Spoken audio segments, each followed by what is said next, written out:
የኤርትራ ማስታወቂያ ሚኒስቴር የማነ ገብረ መስቀል ጠቅላይ ሚኒስትር አብይ አህመድ በህዝብ ተወካዮች ምክር ቤት ስለ ኤርትራ መንግስት ያደረጉት ንግግር የኢትዮጵያ መንግስት በኤርትራ ላይ ሊከፍት ያቀደውን የጦርነት አጀንዳ ምክንያታዊ ለማድረግ የቀረበ ነው ሲሉም ተቹ። በየመን ሰንዓ በርካታ ኢትዮጵያውያን ኦርቶዶክስና ወንጌላውያን አማኞች ከ20 ዓመታት በላይ ሲያገለግሉበት የቆዩትን ቤተ እምነቶችን በሁቲ ባለስልጣናት ከታሸጉ 1 ወር እንደሞላቸው የእምነቱ ተከታዮች ለቢቢሲ ተናገሩ። ኤርትራ የጠቅላይ ሚኒስትር አብይ አህመድ ንግግር የጦርነት አጀንዳዎችን ምክንያታዊ ለማድረግ የቀረበ ነው አለች።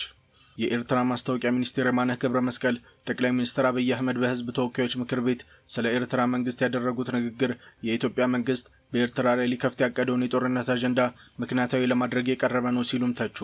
የኤርትራ መንግስት ቃል አቀባይ ማክሰኞ ጥር 26 2018 ዓ.ም ምሽት ላይ በኤክስ ገጻቸው ላይ ባሰፈሩት ጽሑፍ የኢትዮጵያ መንግስት በትግራይ ጦርነት ወቅትና ከጦርነቱ ረጅም ጊዜም በኋላ ለኤርትራ ሰራዊት የክብር ሜዳሊያ ሲሰጥም ነበረም ብሏል።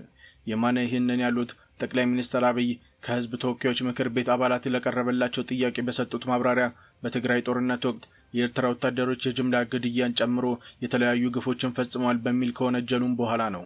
የኤርትራና የኢትዮጵያ ግንኙነት መሻከርን የጠቀሱት ጠቅላይ ሚኒስትር አብይ በሁለቱ ሀገራት መካከል ግንኙነት ውስጥ ችግር የፈጠረው መንግስታቸው በቀይ ባህር ላይ የባህር በር ማግኘትን ጥያቄ በማንሳቱ እንደሆነም ተናግረዋል።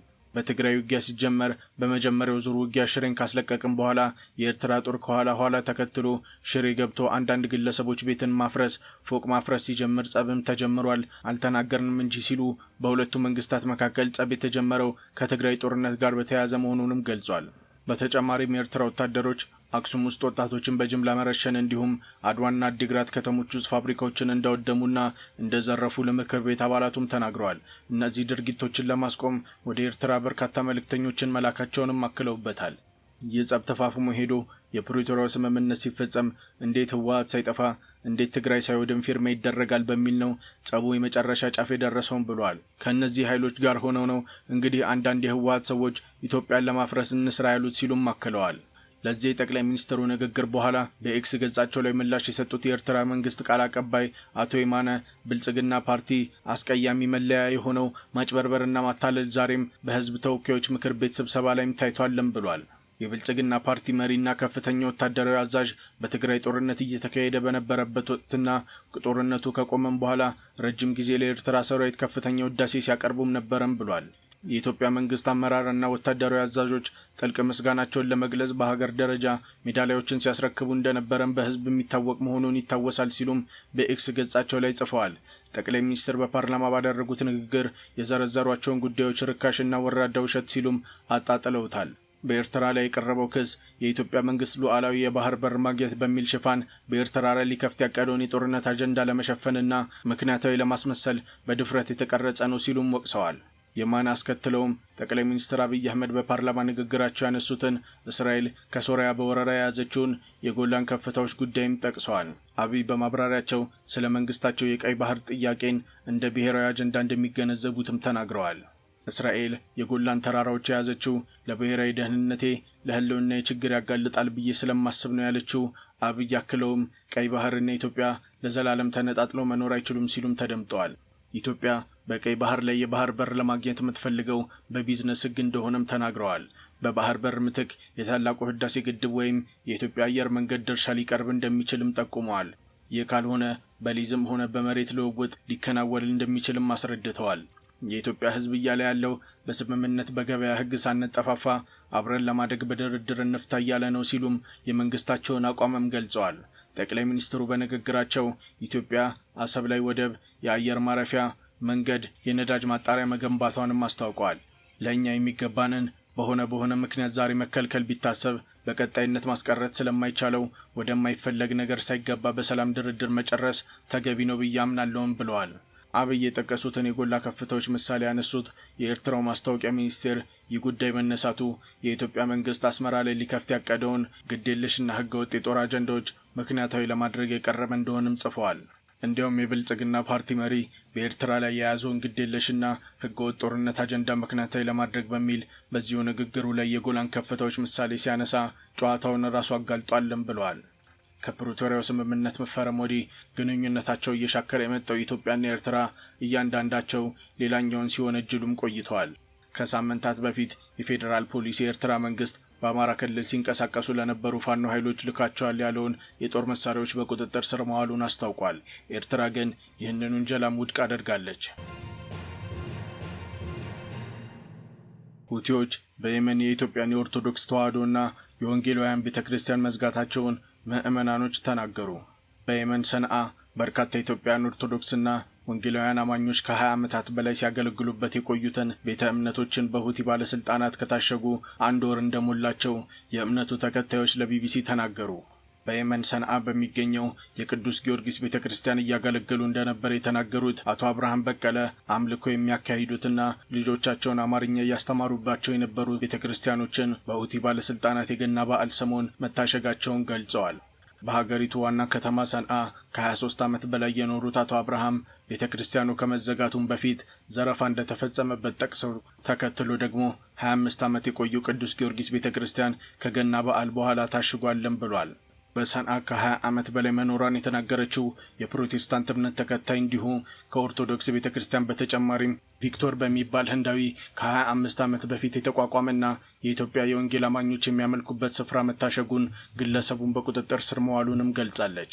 የሁቲ አማጽያን ከኢትዮጵያውያኑ የኦርቶዶክስ ቤተክርስቲያን በፊት በፓስተር ቪክቶር የሚመራው የወንጌል ቤተክርስቲያን እምነት ማሸጋቸውን የምትናገረው ግለሰቧ መጽሐፍ ቅዱስና አንዳንድ ቁሳቁሶችን መውሰዳቸውንም ጨምራ ተናግራለች። የኦርቶዶክስ እምነት ተከታይ የሆኑት አቶ አብርሃም በቀለ በበኩላቸው ከ3 ሳምንት በፊት የሁቲ ባለስልጣናት ወደ ቤተክርስቲያኑ በመምጣት ገንዘብና ንብረት ላይ ዘረፋ ፈጽመው እንደነበርም አስረድተዋል። በኢትዮጵያ ኦርቶዶክስ ቤተክርስቲያን ስለሚተዳደረው የሰንዓ ቅዱስ ጊዮርጊስ ቤተክርስቲያን ከ25 ዓመታት በፊት የቀድሞ ኢትዮጵያ ባህር ኃይል አባላት እንደመሰረቱት አቶ አብርሃም ይናገራሉ። ቤተክርስቲያኑ መጀመሪያ በወታደራዊ ካምፕ ውስጥ እንደነበረ እንደሚነገር የገለጹት አቶ አብርሃም በኋላ በሰንዓ የሚገኙ ኢትዮጵያውያን አገልግሎቱን መስጠትም ጀምረዋል። በሰንዓ ሀዳ አካባቢ የሚገኘው ቅዱስ ጊዮርጊስ ቤተክርስቲያን ለእምነቱ ተከታዮች የተለዩ አገልግሎቶችን ይሰጥ እንደነበረ ሲሆን ቤተክርስቲያኑ የሙስሊም ኢትዮጵያውያን ልጆችን ጨምሮ እየመጡም አማርኛ ይማሩበትም ነበረም ብለዋል። ቤተክርስቲያኑ የሚገኝበት ግቢ በወር $2000 የሚከፈልበት እንደነበር የተናገሩት አቶ አብርሃም የኢትዮጵያ ሰንደቅ ዓላማም ተሰቅሎ ይውለበለበበት እንደነበረም ተናግረዋል። ከዚህ ቀደም ከኢትዮጵያ ወደ የመን ሰንዓ ተልከው የሚያገለግሉ የኢትዮጵያ ኦርቶዶክስ ተዋሕዶ ቤተክርስቲያን አገልጋዮች የነበሩ መሆኑን የተናገሩት አቶ አብርሃም አሁን ግን በተለያዩ በዓላት ወቅት ከአዲስ አበባ የሃይማኖት አባቶች በመደወል በስልክ ቡራኬ በመስጠት እንደሚያገለግሏቸውም ተናግረዋል። ቤተ እምነቶቹ ከዚህ ቀደም በየመን መንግስት እውቅና መመስረታቸውን የሚናገሩት ኢትዮጵያውያኑ በተለይ የቅዱስ ጊዮርጊስ ቤተክርስቲያን እስከ ገና በዓል ድረስ የኢትዮጵያ ሰንደቅ ዓላማው እየተውለበለበበት አገልግሎት የሚሰጥ ነበርም ብሏል። አሁን ሰንደቅ ዓላማው ወርዶ የግቢው በር መታሸጉን የሚገልጽ ወረቀት መለጠፉንም ጨምረው ለቢቢሲ ተናግረዋል። ቅዱስ ጊዮርጊስ ቤተክርስቲያን ላይ 5000 ያህል ኢትዮጵያውያን የኦርቶዶክስ እምነት ተከታዮች የሚያመልኩበት ስፍራ እንደነበር የተናገሩት አቶ አብርሃም አሁን ግን እዚህ ማምለክ አይቻልም በሚል መታሸጉንም አስረድተዋል። የኢትዮጵያውያኑ ክርስትና እምነት ተከታዮች የሚያመልኩባቸው ቤተ እምነቶች ስለታሸገበት ምክንያት ከሁቲ ባለስልጣናት በይፋ የተሰጠ ነገርም የለም። ቢቢሲ ያናገራት ኢትዮጵያዊቷ የወንጌል አማኝ በፓስተር ቪክቶር የተቋቋመ ቤተክርስቲያን በሁቲ ባለስልጣናት ወረራ ከተፈጸመበትም በኋላ ለራሷ ደህንነት እንደሰጋችም ተገልጿል። እኔ ራሴ ፈርቼ ነው ያለሁት። የምኖረው ቀድሞ ፓስተር ይኖርበት በነበረበት ቤት ውስጥ ነው። የኳየር ልብሶችና ሌሎች የቸርች ዕቃዎችም እኔ ጋር አሉ ብላለች። ፓስተር ቪክቶር በሚመራበትና 25 ዓመት የቆየች ናት የተባለችው ቤተ እምነት ውስጥ እስከ 400 የሚደርሱ ኢትዮጵያውያን ወንጌል አማኞች ያመልኩ እንደነበርም የምትናገረው ኢትዮጵያዊት ሌሎች ኢትዮጵያውያን ወንጌላውያን ቤተ እምነቶች በፍርሃት የተነሳ አገልግሎት ማቋረጣቸውንም ተናግራለች። በየመን ሰንዓ ሐሰር በሚባለው አካባቢ የሚገኘው የኢትዮጵያውያን ወንጌላውያን አማኞች ቤተክርስቲያን ዘወትር ዓርብ እንደሚያመልኩ የምትገልጸው ግለሰቧ የፓስተር ቪክቶር ቤተ እምነት ግን በዕለቱ ምሽት 11 ሰዓት ጀምሮ የጸሎትና የአምልኮ ስነ ስርዓት እንደሚያካሂድም አብራርታለች። መጋቢ ቪክቶር በየመን ከባለቤታቸውና ከልጆቻቸው ጋር እንደሚኖሩና በቤተ እምነታቸው ውስጥ ኢትዮጵያውያን ብቻ እንደሚያመልኩ የምትናገረው የቤተ ክርስቲያኒቱ ተገልጋይ በተወሰነ ጊዜ መጠነኛ የገንዘብ ድጋፍ እንደሚያደርጉለትም ትጠቅሳለች። እስከ ገና በዓል ድረስ ለኢትዮጵያውያን ክርስቲያኖች አገልግሎት ሲሰጡ የቆዩት ቤተ እምነቶችን ባለስልጣኑ በድንገት ለማሸግ ለምን እንደፈለጉ ቢቢሲ ያናገራቸው ግለሰቦች መረጃ እንደሌላቸውም ተናግረዋል። የቅዱስ ጊዮርጊስ ቤተክርስቲያን ታቦት ከሁቲ ጋር ባላንጣ የሆነችው ሳውዲ አረቢያ በ2015 በሁቲ አማጽያን ላይ የተጠናከረ የአየር ድብደባ በምትፈጽምበት ወቅት ወደ ሌላ ስፍራ መወሰዱን የተናገሩት አቶ አብርሃም ከዚህ ውጪ ማንኛውም ክብረ በዓል በድምቀት በግቢው ውስጥ ያከብሩ እንደነበርም ገልጸዋል። የሁቲ ባለስልጣናት ከ3 ሳምንት በፊት ቤተ ክርስቲያኑን ባሸጉበት ወቅት በስፍራው በቋሚነት እያገለገሉ የነበሩ አንድ ካህን እንደነበሩ አቶ አብርሃምም ገልጸዋል። ባለስልጣናቱ አገልጋዩን በማስፈራራት ቤተ እምነቱን አሽገውበታልም ብለዋል። በአሁኑ ወቅት በቤተ ክርስቲያኑ ቅጥር ግቢ ውስጥ ታቦቱ ባይኖርም የተለያዩ ክብረ በዓል ይከበራሉ፣ እንዲሁም ለሕፃናት አማርኛ እንዲማሩ ይደረግ እንደነበረም ተናግረዋል። በዚህ ዓመት ጥምቀት አላከበርንም ያሉት አቶ አብርሃም ከመታሸጉ በፊት ግን ለመስቀል ደመራ እንዲሁም ከገና በዓል በኋላም ጥምቀት እንዲሁም ዓመታዊ ንግስ ክብረ በዓላት በድምቀት ይከበሩ እንደነበረም አስታውቋል። በቤተ ክርስቲያኑ ውስጥ ከአማርኛ ቋንቋ በተጨማሪ የኢትዮጵያ ኦርቶዶክስ ተዋሕዶ ቤተ ክርስቲያን የእምነት ስርዓት እንዲሁም የኢትዮጵያ ባህልና ታሪክ ላይ ትምህርት እንደሚሰጥም ተናግረዋል።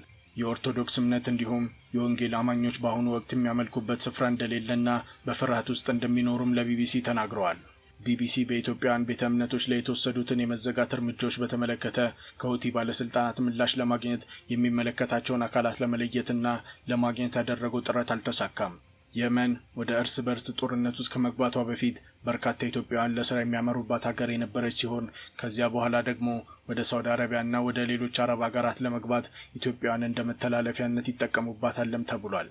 በአሁኑ ወቅትም ከፍተኛ ቁጥር ያላቸው ኢትዮጵያውያን በሀገሪቱ ውስጥ እንደሚገኙ የሚነገር ሲሆን ባለፈው የአውሮፓውያን ዓመት መጀመሪያ ላይም በተባበሩት መንግስታት ድርጅት የስደተኞች ድርጅት የተመዘገቡ ከ16,000 በላይ ኢትዮጵያውያኖችም አሉ።